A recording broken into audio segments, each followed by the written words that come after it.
ਤੁਸੀਂ ਜੁੜਿਓ ਦਾ frontline news ਦੇ ਨਾਲ। ਅੱਜ ਰੋਪੜ ਦੇ ਵਿੱਚ ਬਹੁਤ ਮਾਣ ਵਾਲੀ ਗੱਲ ਹੈ ਕਿ ਰੋਪੜ ਦੇ ਵਿੱਚ ਆਦਿ ਸ਼ੰਕਰਾਚਾਰਿਆ ਦੇ 145ਵੇਂ ਵਿਦਿਆਪੀਠ ਸ਼੍ਰੀ ਨਿਸ਼ਚਲਾਨੰਦ ਸਰਸਵਤੀ ਜੀ ਮਹਾਰਾਜ ਰੋਪੜ ਦੇ ਵਿੱਚ ਉਹਨਾਂ ਦਾ ਆਗਮਨ ਹੋਇਆ ਹੈ। ਇਹ ਜੋ ਆਯੋਜਨ ਹੈ ਸ਼੍ਰੀ ਸਨਾਤਨ ਧਰਮ ਸਭਾ ਵੱਲੋਂ ਕਰਾਇਆ ਗਿਆ ਹੈ।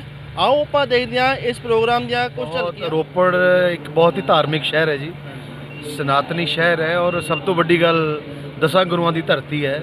ਇੱਥੇ ਸਾਹਿਬ ਗੁਰੂ ਨਾਨਕ ਮਹਾਰਾਜ, ਗੁਰੂ ਗੋਬਿੰਦ ਸਿੰਘ ਜੀ ਮਹਾਰਾਜ, ਪੀਣਾ ਫਕੀਰਾਂ ਦੀ ਧਰਤੀ ਹੈ ਇਹ। ਔਰ ਐਡੇ ਵੱਡੇ ਸੰਤ ਆਏ ਨੇ ਸ਼ੰਕਰਾਚਾਰਿਆ ਨਾ, ਔਰ ਉਹਨਾਂ ਦੇ ਦਰਸ਼ਨ ਕਰਕੇ ਹੀ ਜਿਹੜੇ ਜੀਵਨ ਧੰਨ ਹੋ ਜਾਂਦਾ ਹੈ। ਔਰ ਮੈਂ ਤਾਂ ਭਜਨ ਵੀ ਗਾਇਆ ਹੈ, ਮਾਈ ਮੇਰੀਏ ਮੈਂ ਪੂਰਨ ਸਤਿਗੁਰੂ ਪਾਇਆ, ਮਾਈ ਮੇਰੀਏ ਮੈਂ ਪੂਰਨ ਸਤਿਗੁਰੂ ਪਾਇਆ। ਇਸ ਲਈ ਇੱਦਾਂ ਦੇ ਸੰਤ ਜਿੱਥੇ ਜਿੱਥੇ ਜਾਂਦੇ ਹੈ। ਅੱਜ ਕੱਲ੍ਹ ਚੱਕਰ ਕੀ ਹੈ ਕਿ ਸਾਡੇ ਜਿਹੜੇ ਬੱਚੇ ਆ ਉਹ ਫ਼ੋਨ ਨਹੀਂ ਛੱਡਦੇ, ਮੋਬਾਈਲ, ਇੰਟਰਨੈਟ, ਹਰ ਟਾਈਮ ਫੇਸਬੁੱਕ 'ਤੇ ਲੱਗੇ ਰਹਿੰਦੇ, ਛੋਟੇ ਛੋਟੇ ਬੱਚੇ ਵੀ।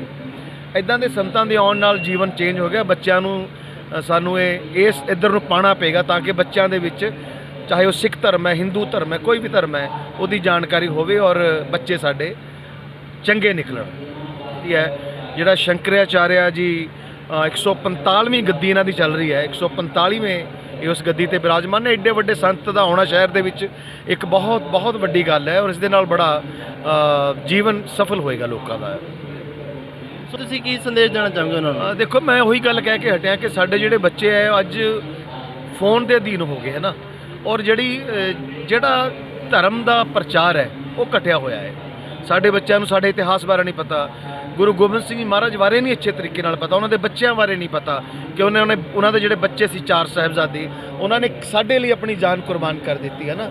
ਇੱਕ ਸ਼ਾਇਰ ਹੈ ਅੱਲਾ यार खान जोगी, उन्होंने तो लिखा है कि बस एक ही तीर्थ है हिंद में यात्रा के लिए, कटाए बाप ने बच्चे जहाँ खुदा के लिए, चमक मेहर की है चमकौर तेरे ज़रों में, यहीं से गए बन के सितारे आसमां के लिए। साढ़े बच्चों को जदों इदां दे संत आउणगे, गुरु घर नाल जुड़नगे, मंदिरां नाल जुड़नगे छोटे छोटे बच्चे, तो उन्होंने धर्म बारे पता होएगा और नशियां तो दूर रहणगे। नहीं, सनातन धर्म नाल हर बंदा जुड़िया होया है।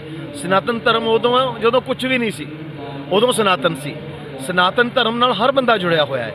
जिन्ने भी धर्म ने वो किते ना किते सनातन चों निकले ने, इसलिए हर बंदा सनातन नाल जुड़िया होया, इहदे च कोई शक नहीं है। पहले है इससे साल में तो बड़ी प्राचीन वही है सनातन प्राचीन सब तो पहला सनातन धर्म जी सर्वजन हिताए सर्वजन सुखाए। सनातन जो सब तो पुरातन है, सनातन जो सब तो प्राचीन है, सनातन वो जड़ा इस देश की सभ्यता और इस दुनिया की सभ्यता संभाले वो सनातन है। सनातन तो पुरातन कुछ नहीं। जिन्ने पंथ, जिन्ने संप्रदाय और जिन्ने भी मत हैं वो सारे सनातन के अंदर आते। शंकराचार्य ਜਿਹੜੇ ਆਦਿ ਸ਼ੰਕਰਾਚਾਰਿਆ ਸੰਪਰਦਾਇ ਹੈ, ਇਹ ਹਿੰਦੁਸਤਾਨ ਦੇ ਵਿੱਚ ਸਾਡੇ ਭਾਰਤ ਵਰਸ਼ ਦੀ 4 ਪੀਠ ਹੈ। ਜਿਹੜੇ ਸ਼ੰਕਰਾਚਾਰਿਆ ਜੀ ਹੋਏ ਹੈ ਉਹ 32 ਵਰਸ਼ ਦੀ ਉਮਰ ਦੇ ਵਿੱਚ ਉਹ ਇਹ ਦੁਨੀਆ ਦੇ ਵਿੱਚ, ਹਿੰਦੁਸਤਾਨ ਦੇ ਵਿੱਚ ਸਨਾਤਨ ਧਰਮ ਨੂੰ ਇਕੱਠਾ ਕਰਕੇ ਉਹ ਚਲੇ ਗਏ ਸੀਗੇ। ਪਰ ਉਹ ਪਰੰਪਰਾ ਹਾਲ ਤੱਕ ਚੱਲਦੀ ਆ ਰਹੀ ਹੈ। ਜਿਹੜੀ ਆਹ ਪਰੰਪਰਾ ਹੈਗੀ ਹੈ, ਇਸ ਪਰੰਪਰਾ ਦੇ ਨਾਲ ਹੀ ਜਿਹੜਾ ਸਨਾਤਨ ਦਾ ਵਿਕਾਸ, ਸਨਾਤਨ ਦਾ ਜਿਹੜਾ ਅੱਗੇ ਲੋਕ ਸਨਾਤਨੀ ਹੋ ਰਹੇ ਹੈ। मैं थोड़े गल ਵਧਾਉਂਦੇ ਹੋਏ ਤੁਹਾਨੂੰ ਗੱਲ ਜ਼ਰੂਰ ਦੱਸੂਗਾ। ਜਿਹੜੇ ਸ਼ੰਕਰਾਚਾਰਿਆ ਜੀ ਸਾਡੇ ਵਿੱਚ ਇਸ ਟਾਈਮ ਆਏ ਹੋਏ ਹੈ, ਇਹ ਜਿੱਥੇ ਅਧਿਆਤਮਿਕਤਾ ਦੇ ਗੁਰੂ ਹੈ, ਉੱਥੇ ਜਿਹੜੀ ਆਧੁਨਿਕ ਸਟੱਡੀਜ਼ ਇਹਨਾਂ ਦੀਆਂ ਬਹੁਤ ਸਟਰੋਂਗ ਹੈ।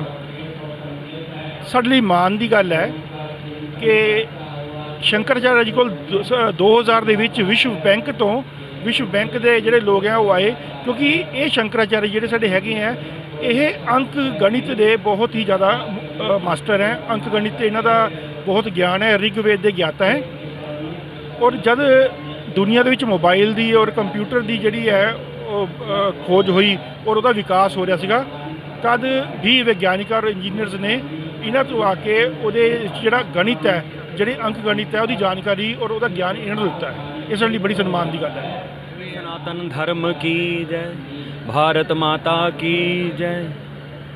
ये जो शंकराचार्य संप्रदाय है, ये स्वयं भगवान शिव जी, जबकि इस संसार में धर्म विलुप्त हो गया था, लोग धर्म को मानना भूल गए थे, तब साक्षात भगवान शिव भगवान शंकराचार्य जी के रूप में अवतीर्ण हुआ उनका, और उन्होंने वेदों की स्थापना की संसार में।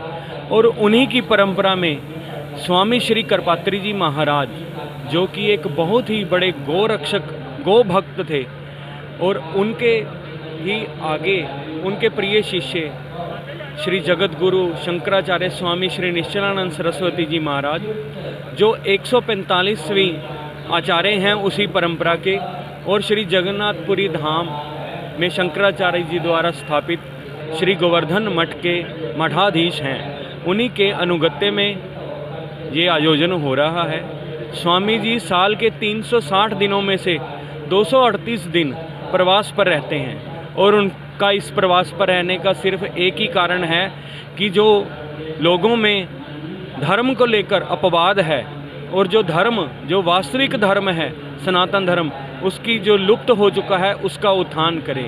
और उनके द्वारा कई प्रकल्प चलाए गए हैं, जिनमें आदित्य वाहिनी, आनंद वाहिनी, कई प्रकार की संस्थाएं हैं।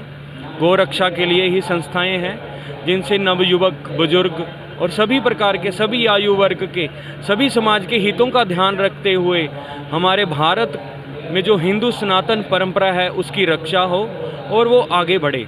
इसी के उद्देश्य से वो आज कृपा करने के लिए हमारे नगर रूपनगर में पधारे हैं, और इतनी बड़ी संख्या में श्रद्धालु यहाँ उपस्थित हुए हैं उनके दर्शनों का और उनकी वक्तव्य का लाभ लेने के लिए।